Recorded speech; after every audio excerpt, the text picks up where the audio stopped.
E volto à tribuna, senhor presidente, nesse pós-eleições, para tratarmos de dois temas, basicamente. O primeiro, a forte repercussão da reeleição da presidente Dilma Rousseff em toda a América Latina. Então, uma repercussão positiva, boa, da reeleição da presidente Dilma. E a segunda, esse aspecto que, na minha expectativa, deve se resumir exclusivamente ao famoso direito de espernear daqueles que concorreram e foram derrotados no processo eleitoral pela quarta vez seguida, digamos, pelas forças do campo popular, democrático e de esquerda no nosso país. Esse direito é absolutamente legítimo, mas não pode descambar para atitudes absolutamente inconsequentes de solicitar. Imagina que tem uma petição, eu acho que deve ser algum tipo de brincadeira ou insulto de baixo nível, que é uma petição para a Casa Branca. Você imagina. Quer dizer, você, depois da bisbilhotagem denunciada por Snowden, brasileiros assinam uma petição pedindo intervenção. Americana, não é intervenção militar, não. Intervenção americana. Bombardeio deve ser, que estão pedindo. Quer dizer, é coisa de louco que eu espero que as manifestações conduzidas por alguns, digamos, derrotados em praça pública no Brasil, se limitem a isso. Fiquem aí, porque foi muito duro a retomada democrática no Brasil. Nós sofremos, o país sofreu, e sofreu o projeto de Brasil, condenando o seu povo. Muitos perseguidos, torturados, assassinados, desaparecidos.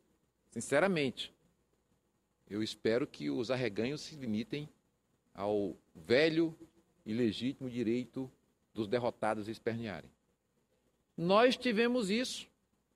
Nós perdemos muitas vezes. Não foram poucas. Mas em nenhuma vez que perdemos, chegamos aqui no Congresso Nacional ou fizemos manifestação em alguma praça pública brasileira pedindo que se retornasse à ditadura. Sinceramente, acho que isso sai do limite, não é aceitável. Mais ainda, o pronunciamento de autoridades públicas pedindo mudanças das regras de composição dos tribunais superiores face à reeleição do primeiro mandatário, no caso, a primeira mandatária do Brasil. Seria também muito estranho, muito estranho. Eu acho que se junta a esse direito dos derrotados espernearem, e deve parar por aí. Não é aceitável. Mas no primeiro aspecto que eu quero tratar dele, a América do Sul, especialmente, respirou aliviada. Por quê? Porque o Brasil, a decisão do povo brasileiro em manter em curso esse projeto de desenvolvimento com grandes dificuldades. Não é fácil para nós brasileiros, muito menos para a América do Sul, enfrentar a força das moedas externas que vão padronizando o modelo de desenvolvimento das nossas nações. Exatamente isso. Ou ninguém lembra da derrocada estrondorosa do Lehman Brothers e outros bancos americanos que levaram o governo americano a fazer uma derrama de dólares pelo mundo, forçando os países e no caso o próprio Brasil, mas muitas nações, China, Rússia, países europeus, a acolherem a moeda americana, numa ação quase que grotesca do ponto de vista monetário. Mas é assim que eles tratam o programa de desenvolvimento de uma região inteira do mundo. Não, atropela, acabou-se. E a resistência, a firmeza política, a compreensão que você tem que ter um projeto próprio, que o Brasil tem força própria e que pode conseguir se desenvolver, isso é uma luta grande na nossa nação. Uma luta grande, que vem de muitos anos, que vem de muito tempo, que vem de muitas décadas. É um cabo de guerra permanente. Aqui nós buscamos construir, fortalecer o Mercosul, com todas as dificuldades, com todo o cabo de guerra que envolve a sua construção e consolidação, mas buscamos reforçar o Mercosul. Ampliou-se o Mercosul, a contragosto, mais uma vez, dessa chamada elite econômica subalterna. Éramos 4 países como membros permanentes, agora somos 5. Mais países querem entrar no Mercosul como membros permanentes. Bolívia já anunciou que quer entrar como membro permanente. Então você vai aumentando esse bloco, vai aumentando a força da unidade sul-americana. Criou-se a Unasul, criou-se, na sequência, a CELAC, olha, que são instrumentos de consolidação de uma política de unidade forte, mais ampla. São esses movimentos que nós ajudamos a construir, tendo em conta estar no governo uma força mais avançada, mais progressista na sociedade brasileira. Do ponto de vista da ação mais distante da América do Sul e da América Latina, porque a CELAC inclui toda a América Latina, os únicos que estão fora são os Estados Unidos e o Canadá. Pela primeira vez você tem um instrumento da América Latina que eles não mandam, que eles não ditam as regras, e que é muito importante, não para se contrapor, mas para poder sentar à mesa com outra força, com outra qualidade. É isso que é o Brasil. Outra qualidade, qualidade superior. É isso que nós estamos conseguindo. Isso exclui as dificuldades? Não, não exclui as dificuldades. Mas, sinceramente, eu pergunto, onde é a nação do mundo que estão construindo 3 milhões de moradias e que tem a perspectiva de construir, na sequência, mais 3 milhões de moradias? Que tem investimentos em infraestrutura larguíssimo, como tem hoje no Brasil? São poucos. Tirando a China, não tem não. Somos nós. Então, isso tem um peso. E isso repercute. Propôs-se, e é muito significativo, que o Brasil tem um BNDES, um Banco de Desenvolvimento que tem uma força gigantesca, criado pelo Getúlio. Não é à toa que foram depor o Getúlio, não, e obrigaram o Getúlio a dar um tiro no peito. É porque, entre outras coisas, ele criou o BNDES. Tem também o BNB. Mas criou o BNDES. E a Petrobras. Mas criou o BNDES.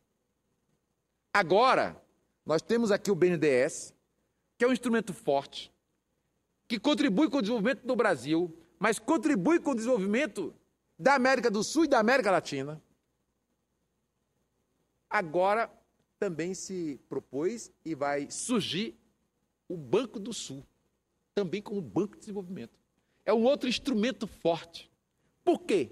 Porque nós precisamos de ligar mais intensamente essas nações do ponto de vista da logística e da infraestrutura com o Brasil. Nós precisamos deles e eles precisam do Brasil. Então essa liga se fortalece. E mesmo governos conservadores, como é o caso da Colômbia, aplaudiu a reeleição da presidente Dilma. Por quê? Porque sabe que esses projetos, inclusive o projeto de paz na Colômbia, tem uma participação positiva do governo e do Estado brasileiro. Olha as razões do alívio da América do Sul com a reeleição da presidente Dilma Rousseff. Mas, olhando adiante, o Brasil fortaleceu os seus laços com a China, com a África do Sul, com a Rússia, com a Índia. São grandes nações do mundo, umas com um grau de desenvolvimento mais elevado, que tem uma força muito grande na atualidade, como a China, outras com grande potencial, como a África do Sul, como a Índia, gigantesca, uma população extraordinária, e a Rússia, também com seu poderio econômico, científico, tecnológico e, por que não dizer, também militar. Com esses, formou o BRICS. Olha a pressão contra os BRICS. Não é fácil, não. Entendeu? Como dividir aqui o nosso campo? Como dividir a nossa unidade? Mas está se consolidando esse movimento do BRICS. E ele é um contrapeso mundial, a força hegemônica de uma única nação. Não no sentido de atacá-la, de molestá-la, de ofender o seu povo, mas de proteger as demais nações da sua força brutal. Esse que é o problema. E a importância e a necessidade da existência do BRICS. O BRICS anunciou, na minha cidade, em Fortaleza, a criação do Banco dos BRICS. E mais um fundo de socorro para o mundo. Então, senhor presidente, a reeleição da presidente Dilma Rousseff tem esse impacto na América do Sul, esse alívio dos povos sul-americanos e mesmo caribenho, de ser mantido no Brasil uma condução política favorável ao fortalecimento do projeto de desenvolvimento nacional que repercute em toda a América do Sul positivamente, porque contribui na consolidação da nossa unidade através dessas várias instituições que já citei, como é o caso do Mercosul, da Unasul, da CELAC, da própria ALBA, e, evidentemente, fora da nossa área de atuação territorial, dos BRICS, que é uma instância já unindo as grandes nações do mundo em desenvolvimento. Portanto, senhor presidente, eu gostaria, sim, de fazer esse registro, que considero muito significativo, do resultado das eleições no Brasil. E espero que, de fato, aqueles que perderam a eleição mantenham-se tranquilos e contribuindo para a consolidação do processo democrático conquistado a duras penas pelo nosso povo. Muito obrigado.